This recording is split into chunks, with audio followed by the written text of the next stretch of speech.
Okay, as we move along a little bit, please joining me in welcoming this next panel. So Ben Jackson from Freud Communications is going to lead it, and the panelists will be Andy Ruby, Wu Chen, and Arunma Oteh. So please put your hands together for our next panel. It's a really delight to be here. My name is Ben Jackson. I'm Associate Director at Freud Communications.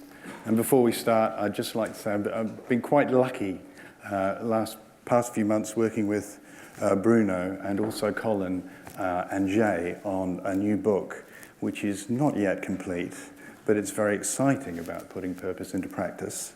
And it has contributions from a lot of interesting people in this audience and academics from around the world, and also businesses who've done some amazing things towards the economics of mutuality, and it's 6 or 8 months off, but I just want to recommend it from just my part in the process. I think it will be a really exciting thing. So I just want to tantalize your taste buds a little first with that. This panel is about global business in the 21st century and the key things that are shaping business in the 21st century.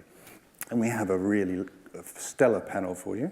But before I introduce you to Wu, Arunma, and Andy, I would just like to briefly take your temperature and do a quick straw poll, because we have a wonderful audience here with MBAs who will begin their business careers next year in the 2020s. And I really want to know, from what we've heard already, do you feel that you have a positive view of business taking place? Are you optimistic about business in the 2020s? Or are you pessimistic? So let's just see. Could you raise your hands if you're optimistic about business in the next decade? Okay. That's quite a good group of people. But you're feeling pessimistic? Please, maybe slightly less. This is where I look for Colin. All the students are learning from Colin going, you didn't tell me you were pessimistic before you started. So, second question for you.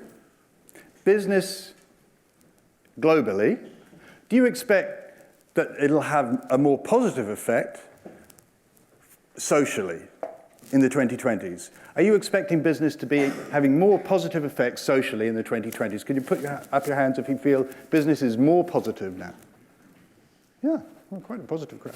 And maybe, and my background is as a journalist, so I do, like Shelby, look under the rock for the snakes. Do you feel negatively that social impacts are actually going to get less? Yeah, a few, yeah. We've got sort of a less number there, so actually, on balance, we feel more positive towards business being social. And lastly, businesses' effects on the environment, on the planet. Do you expect it to be a more positive decade coming up, given, obviously, we have a much greater population, much greater developing world? Are you overwhelmingly positive about business's effect on the planet? Okay. Negatively? That's interesting, right? Okay.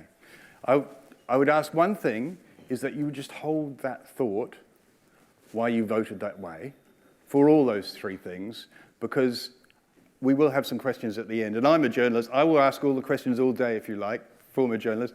But I sense I really want to hear the questions and why you decided to make those decisions as you did there. So it's my absolute pleasure to introduce this panel.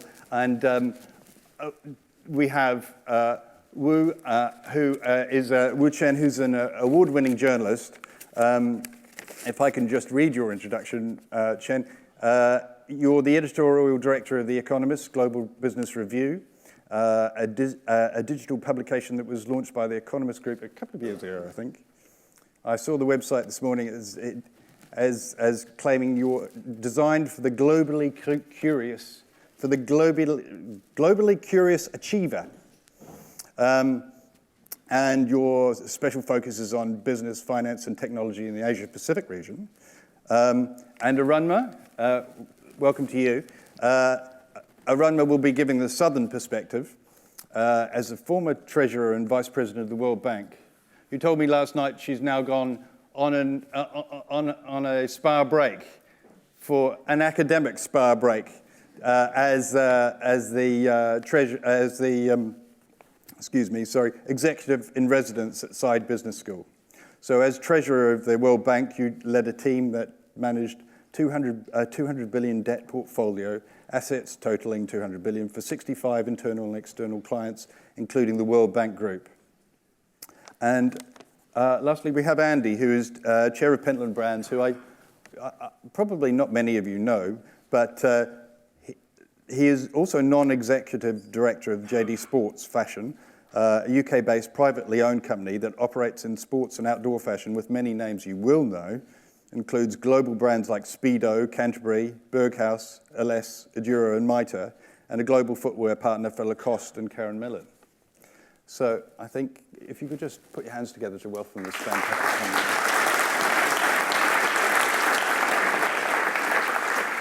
So if we could start with you, Chen, the Eastern perspective, and I mean, we have so much to talk about China, and obviously a lot to do with trade this week and technology. Would you be able to, ideally we'd like maybe 10 minutes from each of you with your own perspective, but starting with China. It's a great pleasure to be here. I think, I just want to highlight some of the challenges China is facing and also some of the major progress that many big Chinese companies has achieved in the past few years. So if you look at what Chinese companies are doing well, you can have a test of 4 interesting kind of checklists. One is, are they providing cheaper and faster services? So that's important. But are they providing better services? Are they making their services more inclusive, meaning that more and more people will enjoy the services? And of course, one final thing is, what are the side effects of their operation? And if you take these 4 questions and look at some of the interesting developments in China, you'll find, indeed, many of the Chinese giants are actually providing faster, cheaper services with better quality to more and more people. But of course, the challenge and the catch is at what cost? So I think, I want to focus on 3 areas. One is, of course, China is an interesting, what excites journalists in China is that every day you'll be amazed by innovators, especially those people who are using technology to actually change business models, to adapt to the new environment and try to come up with new solutions that's cheaper, faster, and better. Just give you one example. If you've been to China, of course, in the past few years, you find that people are not carrying wallets anymore because mobile payment is ubiquitous. And it's also cheap. It's inexpensive. You don't have to pay a cost for transaction. And what does it mean to consumers, and what does it mean to small and medium enterprises? Because one of the challenges for Chinese SMEs, small medium enterprises, is that they lack financing. Right? It's fairly hard for them to go to a bank and say, I want to get a loan. So last year, I had a chat with Alibaba, and understanding how you are doing great things to consumers, and what are you doing with small and medium enterprises? They said, now we have about a few million the so-called QR code merchants, meaning that small and medium enterprises, or even many of them mom and pop merchants who are using QR code to collect transactions, to deal with individual consumers. And I say that we help them, we track their transaction. For example, if someone who is selling breads in the street, and he has 1,000 transactions a day, each costing about 5 or 6 RMB. And then Alibaba would do the algorithm and then go back to them, to the merchant and say, I think we can provide you 100,000 RMB working capital with below benchmark rate. Would you like to take it? And that's something new. That's something really, really transformative because it relies on data. It relies on the kind of trust the merchant has been building throughout doing his business. And also give Alibaba the comfort to take risky bet on these merchants. and also give the merchants an incentive so that if you can double your business, if you can increase each transactions amount, you may be able to get access to more working capital loans and many other financial services. So in a way, it's more inclusive. It's really enabling small merchants, and it's make a big difference. So I think that's something interesting to look at. So how do you use data? How do you use big data and analysis to empower small and medium enterprises? The second thing is look at the Chinese transformation, because I want to just give you a highlight of the things. So in the past 40 years, China has grown from a really poor country to the second largest economy. But in terms of the per capita, China still is a medium to medium-low middle income country. So that's a fact. And the challenge for China is how do you reach to the next step? There's a lot of discussion on to what extent China could avoid of falling into the middle income trap, because that's many of these countries after a decade of rapid growth would fall into. And then in the kind of among local economists discussion, one of the things we've realized is that now it's a good time for us to really look at what's the driving forces that help change China in the past 30 years and what need to be changed. And two things really need to be changed, because China benefited from artificially setting certain prices low, meaning that in the past 30 years, labor is very, very inexpensive in China. It's getting more expensive, but still it's expensive. Second thing is that the right to pollution, the cost of pollution in China in the past 30 years is very low. So that helps China to draw in the labor-intensive, the more wasteful, the more environmentally pollutant industries in China. But now as China moves to the next stage, you need to actually price these costs right. Otherwise, there will be a huge problem down the road. And also, for China to continue to grow, they need to provide jobs, and preferably good jobs to people. And when we look at the giants of Alibaba and Tencent and all the other things, what we found is that it's kind of still interesting. They are not doing a great job in terms of providing high-quality jobs. Just give you one figure. 1 out of 400 male workers in China, you know what they are doing? They are delivery boys.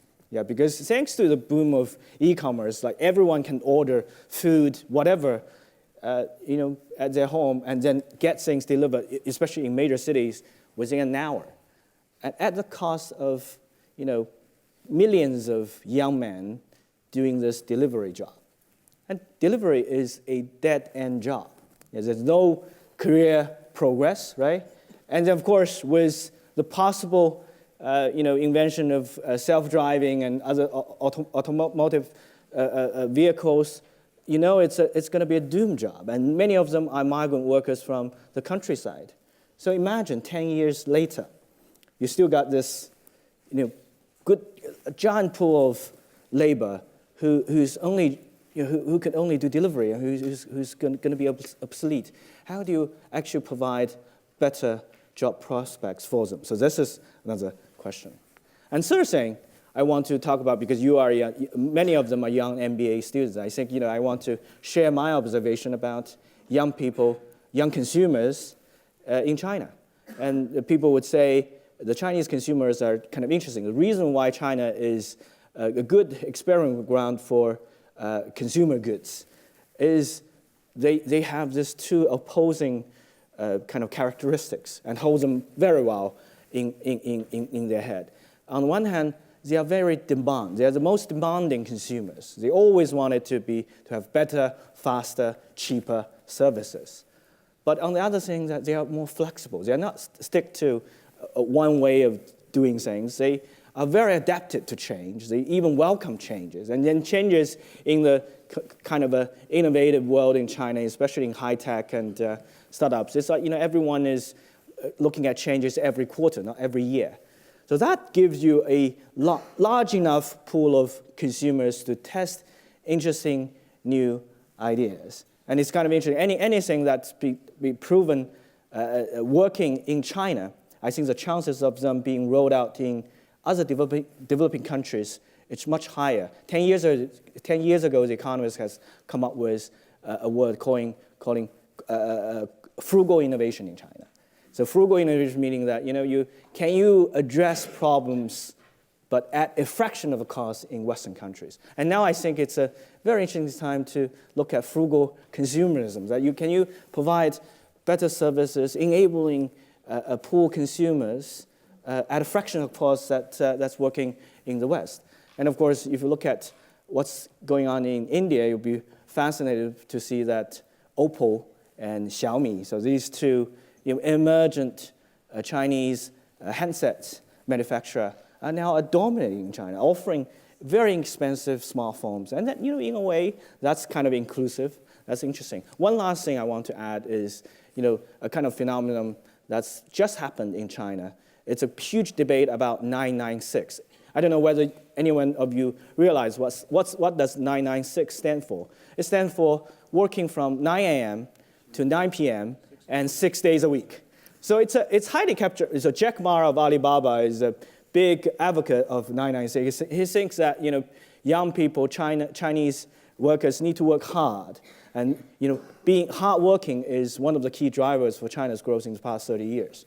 But then there's a huge debate because the younger generation is saying that we don't want 996. We want a more balanced work and life, and it just gets my head spinning because it's on the one hand, can you really rely on generation of people to just focus on working hard to deliver? I mean, we have to give credit to the older generation of Chinese because they do work hard. And the reason they work hard is because they have nothing to lose, because we're really starting from scratch, from 0 to 1. And now the challenge for China, moving from 1 to 100 for all kinds of different possibilities, is that you cannot, say, have a uniform way of doing work. You actually need to provide more kind of diversified platforms so that people, flexible working, work-life balance, be able to take care of family and being able to raise kids and all the other things. So interesting, it's a healthy discussion towards China becoming a more mature society, a more mature market rather than still an emerging market. I'll end here, but I just want to paint a picture about Chen. interesting And I love the expression frugal consumerism. Along with homo conferensis. That's the two great words I've already learned today. And I want to move to the southern perspective. But I guess one thing is in that change is we move from China, which is going to be suffering a retirement crisis in the next 10, 15 years, isn't it, to the south where it's going to change a lot. But I'd like to introduce Arunma, who revealed to me yesterday that she's actually a fraud. She is not from the global. I'm from New Zealand. She's not going to represent the South at all. She's actually born in Dundee. Okay? Actually, Dundee is as south as it can get, which is a point that I will get to. But first, Colin, I want to say thank you so much for this opportunity. It's been so inspirational for me so far. I feel like there's a movement of those who understand the value of putting purpose to practice. And everyone who spoke on this morning has talked about the sense of urgency, the challenges that the world faces. And the one thing that I want to add, Ben, relates to the point you made about me being born in Dundee, being Nigerian. The world is so interconnected. I mean, poverty in one place is poverty everywhere. Injustice in one place is injustice everywhere. And I know that the people in this room get it. And so when I look at the Sustainable Development Goals, the one thing I like about it is that it is a successor to goals that were focused on developing countries.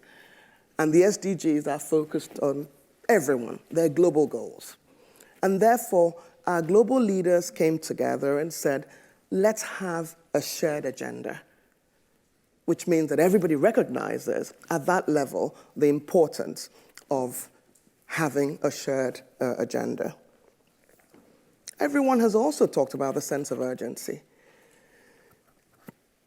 There are efforts being made to try and make sure that the SDGs are realized by 2030. We've got a little over 10 years to 2030. And given where we are today, there's no way we can make those global goals. The UN agency UNCTAD estimates that even for developing countries to meet those goals, we need $2.5 trillion annually, just for developing countries. I spent half of my career working with development institutions. Between multilateral agencies and bilateral agencies, they do $300 billion every year. So there's another $2.2 trillion that is waiting in terms of investments. People can argue domestic resources can do it, remittances can do it, but there's no way that you cannot do it without the private sector and the international private sector. And for me, that's the opportunity, particularly for responsible business. And I would argue that it's the right thing to do. It's also from people like Unilever and others, from companies like Unilever and others, people have found that the mindset of thinking long-term, of thinking of society as a whole, of thinking outside of the box, allows you to develop innovation and innovative business models that you wouldn't have thought about before if you didn't have that perspective of society as a whole. I think that in the current environment where public trust is at rock bottom, having reputation as an asset is probably something that businesses should think about. But like Wu Chen, I want to talk about the fact that working in developing countries is absolutely profitable. But I also want to talk about the fact that, and there was somebody in the audience who talked about people in Wall Street. It is profitable to focus on purpose and at the same time make money. You can do well and do good. And so I'll give some examples from working in the bond market, working for a development bank. People love to invest in development bank bonds, whether they're retail investors or institutional investors, because they connect with the purpose. People want to feel good that they're contributing to helping the poor. So what we've seen is as corporates have looked at revising their business models, investors have followed that path. The green bond market was created by the World Bank in 2008 because Nordic investors said, we want to see what our money is being used for. From that one transaction in November 2008, where it was labeled a green bond, we have a market last year that Climate Bond Initiative estimates is a $167 billion market. And you've got corporates, you've got sovereigns, you've got utilities, you've got municipalities, you've got banks, everybody falling all over themselves to focus on green bond markets. We've created the blue bond market, we've created the gender bond market, and we've created sustainable development bonds. And I want to mention something about sustainable development bonds, basically to acknowledge Unilever again. We structured a transaction while I worked at the World Bank where an investor could actually earn either the traditional return on a development bank bond, or the investor can earn the return of an index that has the 50 companies that are promoting sustainable development goals. And they included, of course, Unilever, they included Danone. So investors are interested in really connecting what they're doing to purpose. The second set of bonds that I want to talk about are pandemic bonds. Many of you are familiar that in 2013 and 2014, there was an Ebola crisis, particularly in Liberia, Sierra Leone, and the Guinea. I lived in Nigeria at that time, and I saw firsthand what could have happened to Nigeria, which was lots of deaths, the unwinding of development gains, because the world did not respond as quickly as it would do. So the World Bank Board said, you guys are finance experts. You talk about innovative finance. Can you work with the health team to design a pandemic bond so that if ever there was such a crisis, the world can respond faster than it's done before. So that birthed the pandemic bond. But what I love about that bond is that it gives you the highest yields. So the investors that like it are the most sophisticated investors, the hedge funds, the pension funds, insurance companies. And by the way, they can also say, we're connecting to purpose. So I'm sharing a few examples from the bond markets to make a point. But I also want to add that today, $25 trillion of assets are invested in low-yielding instruments, including the German government bonds, which, as at this week, was earning a negative 0.1%. So basically, you're paying the German government to hold your money, when the alternatives are that you could make 7.5% easy in terms of returns. It takes me to my next point, and Kanika, you mentioned it, about partnerships. One of the things that development banks haven't done well is basically explain how they've done business in some of the most difficult places in the world. You can invest in Iraq, in Afghanistan, in the south of Sudan, and make money, because there are entities that offer political insurance. You can partner with the private sector arms of development banks, because they work with governments, they understand governments trust them, and so you can make money. So I want people to start to think about how they can expand their businesses beyond where they currently are. And maybe, Andy, you get it, because everybody knows Speedo and knows all of the brands that you cover. But I do want to also get to the point that Chen made about leveraging technology. I do think that technology offers us the opportunity to scale. And indeed, M-Pesa in Kenya was actually the first product that started the mobile money revolution in the world. And today, 50% of Kenya's GDP passes through that online platform. I love Ant Financial's, Alibaba's financial arm, for many reasons. The largest money market fund in the world is owned by Ant Financials. And that's because you can invest 1 renminbi in it. And 1 renminbi is 15 cents or 11 pence. Ant Financials also has the 310 initiative, which is basically lending to small and medium-scale enterprises who've never been served. Basically, you can apply in 3 minutes, you get your approval in 1 second, and there's no human intervention because they're leveraging data analytics, they're leveraging AI, they're leveraging to expand access and to expand control. The digital economy enables a borderless world. It will be 26% of GDP going forward in the near future. The climate economy. It's a $26 trillion economy. It's 65 million jobs that can be created. So my view is you can't do well and do good. Certainly you can't do well and do good. So I do think that we as champions have to make sure that people don't think that there is a dichotomy between doing well and doing good. You can do both. And I think that our goal as champions has to be that we must mainstream putting purpose in practice. And I'm so happy with some of the topics that are going to be discussed about standardization, because we need to standardize the language. Everybody needs to understand what purpose means. About measurement, about data, about reporting. Those are absolutely critical. My own wish is that because of the work of the people in this room, that success can be redefined by Forbes as not just in terms of monetary wealth, but in terms of measures of focusing on fulfilling the needs of society and looking at a broader set of stakeholders, as was mentioned earlier, that includes communities, employees, customers, and investors.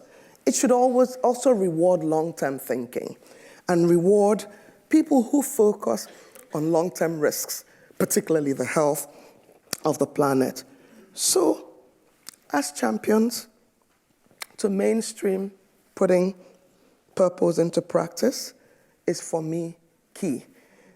Because as everybody has highlighted, there is a sense of urgency, not just for me, not just for my family that lives in a village in Nigeria, not just for my friends who live in Dundee, but for everybody in this world. Thank you.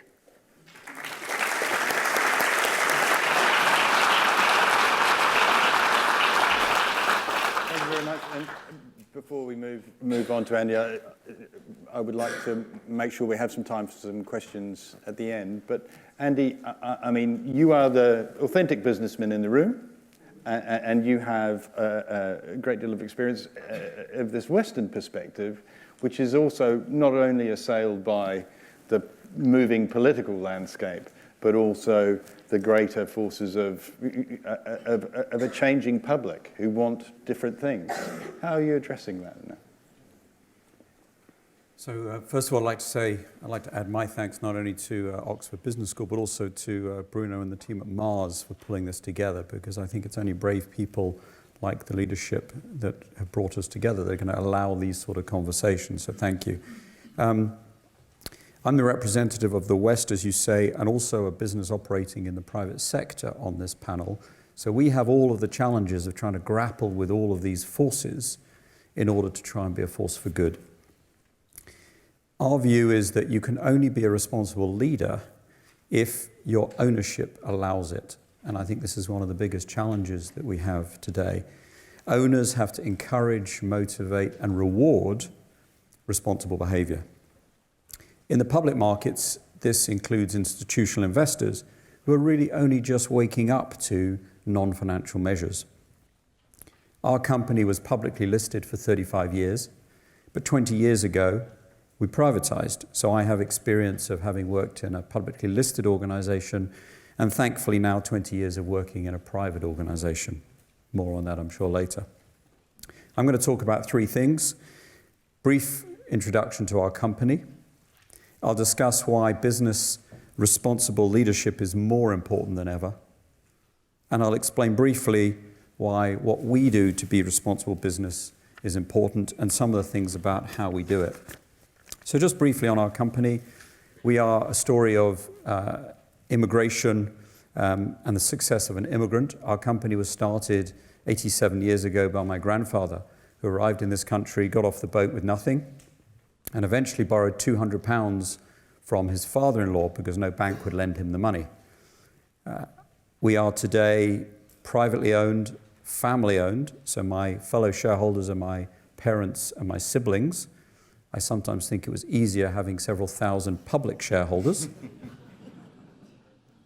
And as Ben has said, we own global brands like Speedo in swimwear, Berghaus in the outdoor market, Canterbury, the rugby brand. We're also the majority owners of a publicly listed company, so we have all of the challenges of being privately owned as a family business, but having a publicly listed subsidiary called JD Sports Fashion, which operates 2,500 stores in 21 countries around the world. In terms of scale, because I know the MBA students will want to know this, we have 45,000 employees in more than 20 countries and sales of around $6.5 billion. Again, for the MBAs, a pretty good EBIT margin, strong cash flow, and very importantly, no long-term debt. We have to get together with our bankers a couple of times a year and apologize for not borrowing any money.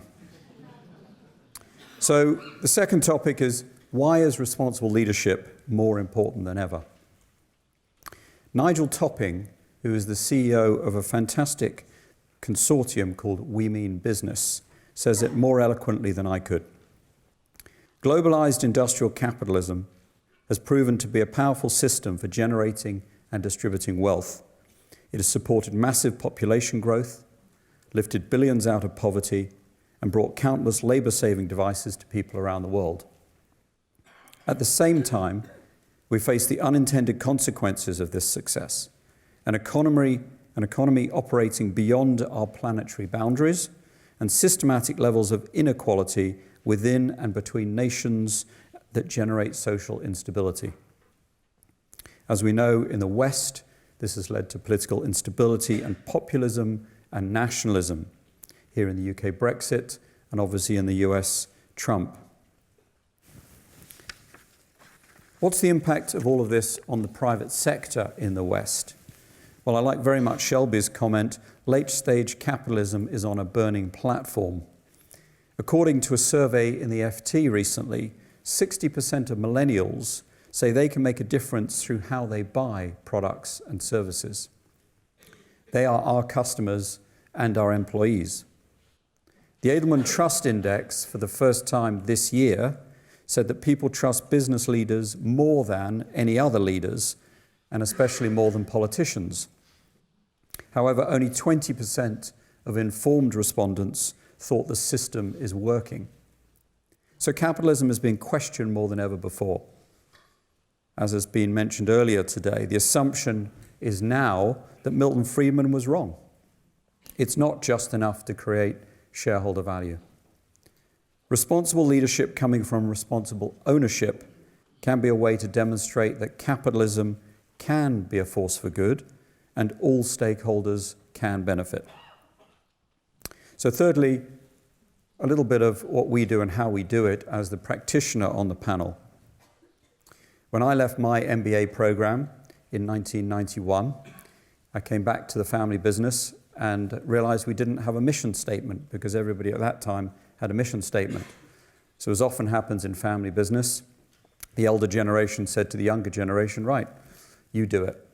So I came up with a best practice mission statement, which started with the words, we create shareholder value by, which was fashionable at the time.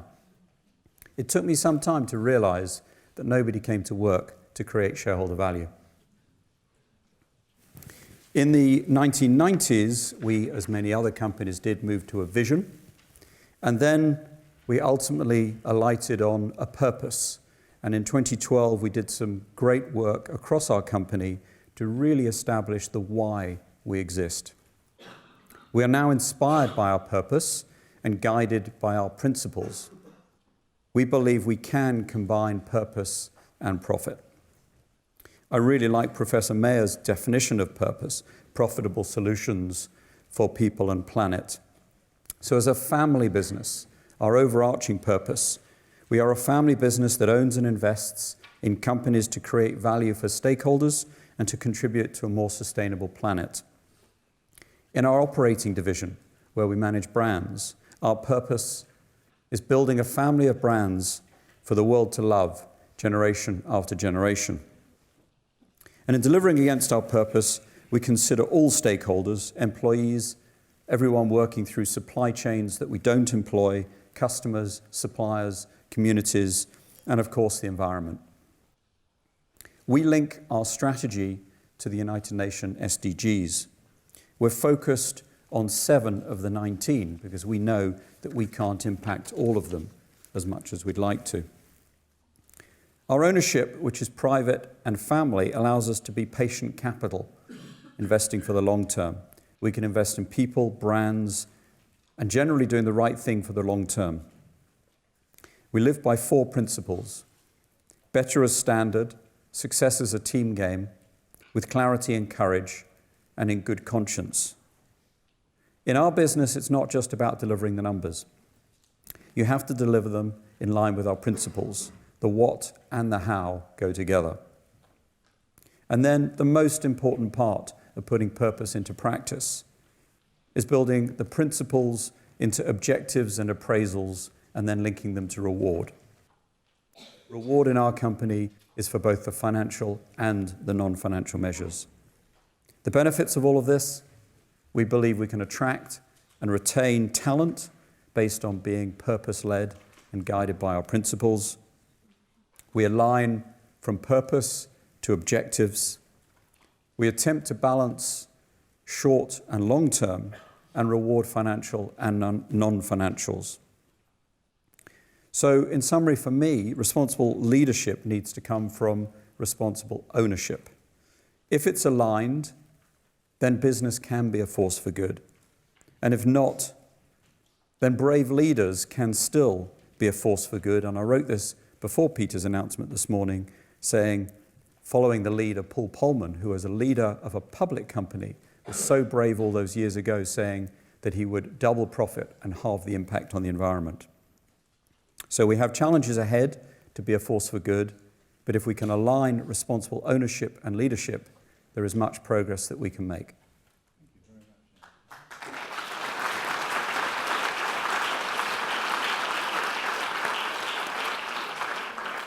Sorry, I can't quite see the clock behind you.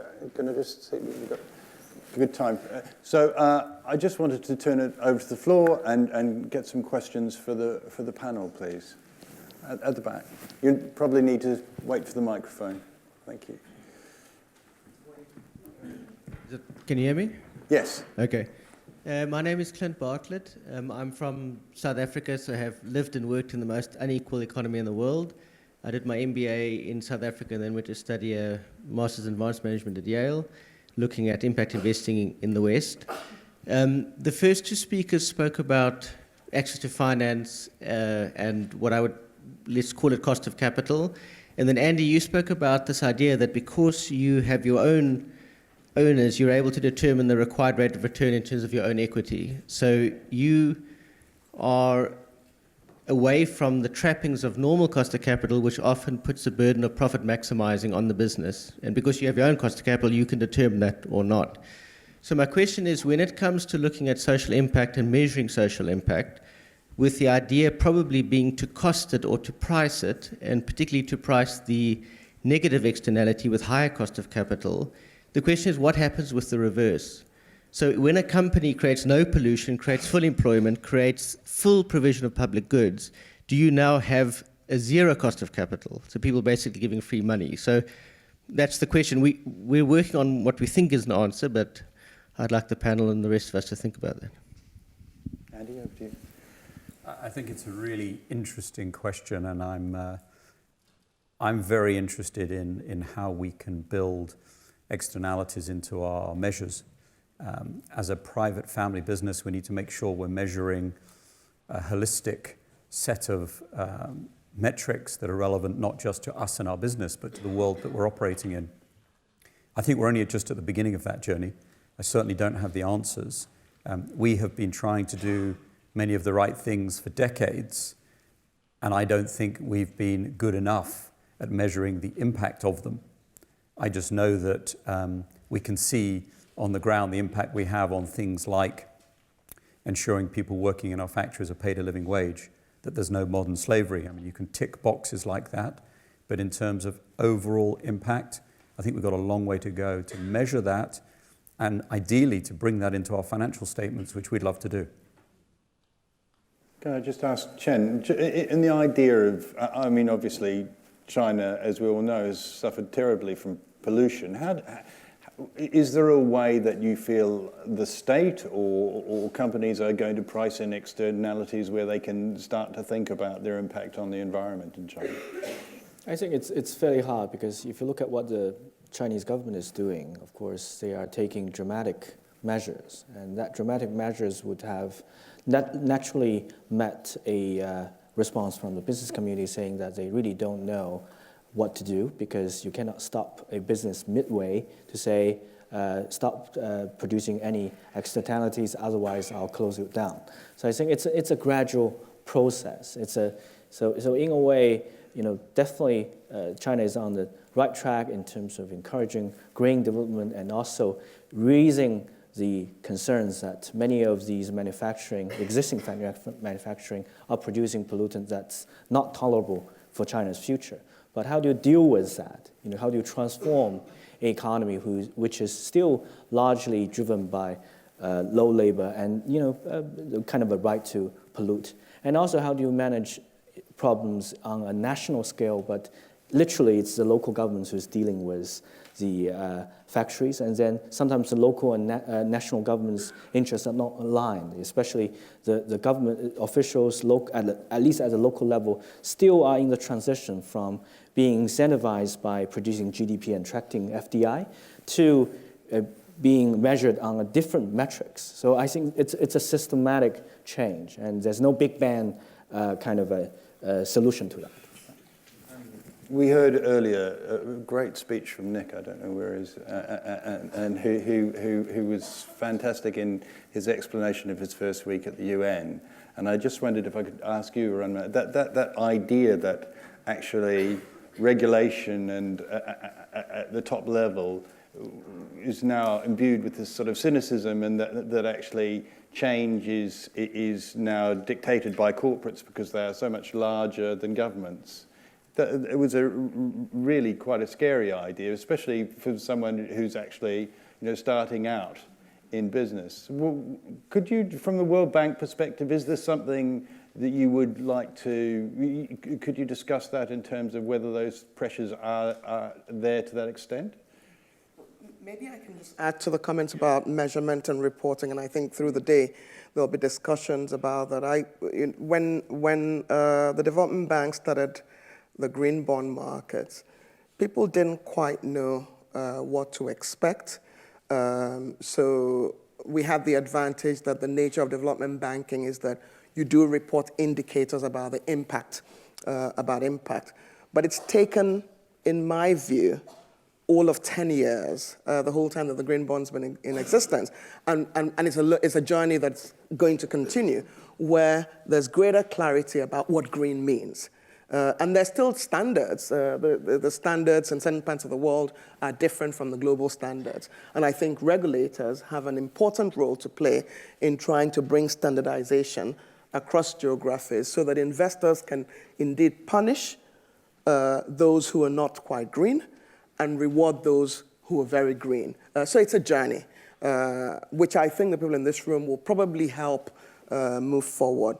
On the issue around where does power reside, I actually think that technology and millennials have basically transformed where power resides. I think citizen activism is going to change who is at the center of what transforms things. I mean, the young woman from Sweden who started what I call the climate match has turned political leaders into saying, oh, yes, we're all going to, put climate at the center. Yet we've been talking about climate for several years. So I don't think that the power lies, I think power lies with everyone. I think courageous leadership is what gives you the authority. In addition, I think also that having things that are rigorously dealt with also helps you, because if you come out and you're authentic with your facts and figures, you'll have a movement that will follow you very easily. So that would be my reaction as to where the power lies, if that's your question, yes. I think Bretton Woods institutions are suffering right now. Yes, up the front here. Yeah, it's coming.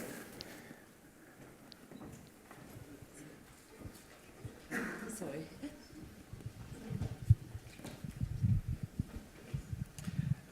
My name is Jyoti Banerjee. Thank you very much for your comments. I've heard a number of speakers today reference the SDGs as a sort of global plan to help us restore this world that we live in. And Andy, you've talked about the fact that your organization uses the SDGs in some way, and Arunma, you too referenced it. I see the SDGs, and I was very hopeful when they showed up. They seem to be pitched at a national level. And I see many companies struggling to see how to translate what the SDGs are talking about into stuff that is meaningful for them. I mean, who doesn't breathe the air? Who doesn't drink water? We're all tied to all of them. So that seems to be a struggle.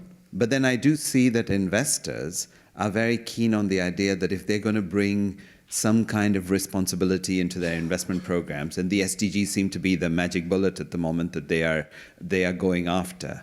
And I'm curious how they can see the investment into SDGs as being helpful when companies themselves don't know how they can make this real. So I'm just curious if you have any insight or wisdom to share on this. Maybe we would take one more question as well, up the back there.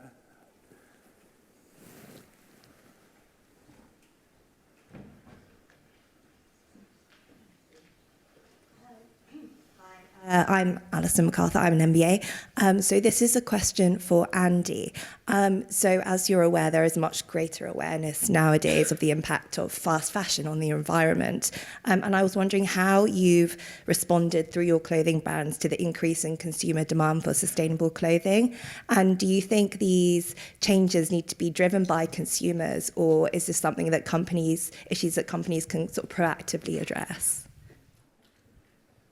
Okay. 2 questions there. The SDGs, they're both heading in your direction, really, Andy. Looks like it. So on the SDGs, first of all, we have been through the journey that I think many companies have been on, which is trying to work out how to align a corporate responsibility strategy to the core business strategy. And the light bulb moment for us was not to keep them separate, as many companies have done for many decades, but to integrate them. And we have a business strategy which incorporates our corporate responsibility strategy, which touches on a number of the SDGs where we think we can make an impact. So everybody has to drink clean water. It's a basic human right, yes. But in our manufacturing process, we have many products that use a considerable amount of water. So our teams then had to innovate to think about how could we make our products using less water to allow the water scarcity to be less of an issue. So that's one small example of thinking about if we pick a few of the SDGs and we ask our teams to then innovate against them, that can be a core part of our business strategy. And we've been quite successful at ensuring that corporate responsibility doesn't now feel separate from our business strategy. And whereas in the past there used to be the CR department who were responsible for that stuff over there, those days are over, and now it's part of everybody's job, and I think everybody gets that because we've aligned it to purpose, principles, objectives, and reward.